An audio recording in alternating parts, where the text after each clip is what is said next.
Welcome back everyone. नमस्ते सभी को। आज घटस्थ योगा श्रृंखला महर्षि घेरंड में हम षटकर्म की चौथी क्रिया लौली की अर्थात नौली क्रिया के बारे में जानने के प्रयास को जारी रखेंगे। नौली क्रिया के अभ्यास के पूर्व अग्निसार क्रिया और उड्डयन बंद में दक्षता प्राप्त करना आवश्यक है, अन्यथा नौली क्रिया का अभ्यास अत्यंत कठिन होगा। नौली क्रिया के 4 प्रकार हैं: सामान्य या मध्यम नौली, वाम नौली, दक्षिण नौली, भ्रमर नौली या केवल नौली। चलिए मध्यम नौली की विधि को समझते हैं। सबसे पहले सीधे खड़े होकर गहरी श्वास ली जाती है और उसके बाद मुंह से श्वास छोड़ते हुए आगे को झुककर उत्कट आसन का अभ्यास किया जाता है। इस आसन में पैरों को एक दूसरे से 1 मीटर के अंतर में फैलाकर खड़े हो जाना है और घुटनों को थोड़ा सा मोड़कर आगे की ओर झुकना है।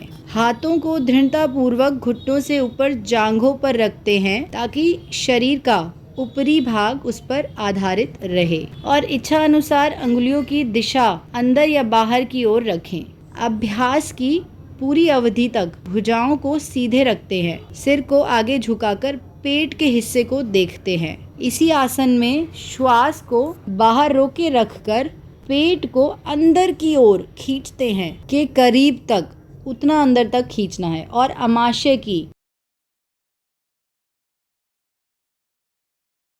मांसपेशियों पर अगल बगल से दबाव डालकर उन्हें बीच में लाने का प्रयास किया जाता है। यह तभी संभव है जब पेट में वायु ना हो, तब फेफड़े में वायु और पेट में अन्न ना हो, तभी इसे ठीक प्रकार से किया जा सकता है। जब तक श्वास को बाहर रोक सके तभी नौली क्रिया का अभ्यास होना चाहिए। उदर की मांसपेशियों को जितना संकुचित कर सकते हैं कीजिए, लेकिन ज्यादा तनाव नहीं पड़ना चाहिए। यह एक आवृत्ति हुई, यानी कि एक सेट हुआ। मध्यम नौली के अभ्यास को तब तक जारी रखें जब तक इसमें आपको पूर्ण दक्षता प्राप्त ना हो जाए। चलिए वाम नौली की विधि समझते हैं। इसमें मध्यम नौली ही करना है और इसके बाद दाहिनी ओर की मांसपेशियों को ढीला करना है और इसके साथ ही बाईं ओर की मांसपेशियों को संकुचित करना है और उदर की मांसपेशियां स्वाभाविक रूप से बाईं तरफ खिंच जाएंगी। बाएं भाग की मांसपेशियों का संकुचन नए अभ्यासियों के लिए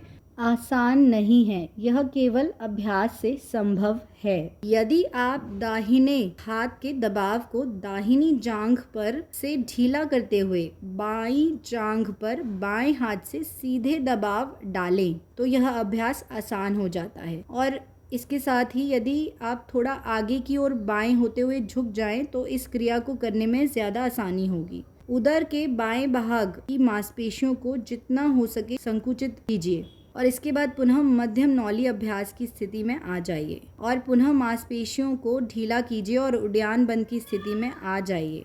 पुनः श्वास लेनी है और पेट की मांसपेशियों को फैलने देना है। इसके बाद सहज श्वास तब तक चलती रहेगी जब तक हृदय एवं श्वास की गति सामान्य ना हो जाए। और यहाँ तक सुनने के लिए धन्यवाद। अब कल दक्षिण नौली और भ्रमर नौली के बारे में जानने के प्रयास को जारी रखेंगे।